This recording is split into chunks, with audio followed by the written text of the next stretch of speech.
ফজরের পর আল্লাহর একটি নাম 111 বার পড়লে সফলতার সকল দরজা খুলে যাবে।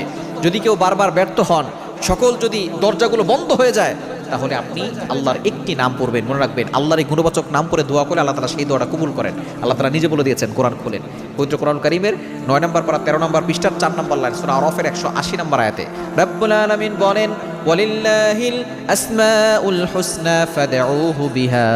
আল্লাহর এই গুণবাচক নাম পড়ে কোনো ব্যক্তি যদি দোয়া করে, আল্লাহ পাক রব্বুল আলামিন সাথে সাথে তার দোয়াগুলো কবুল করে নেন।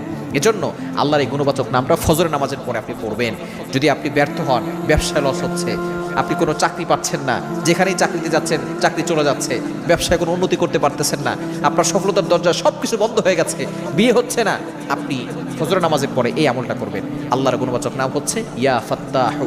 ইয়া ফাত্তাহু, আপনি শুরুতে 3 বার দুরূদ শরীফ পড়বেন, শেষে 3 বার দুরূদ শরীফ পড়বেন, মাঝখানে ইয়া ফাত্তাহু 111 বার পরে আপনি আল্লাহর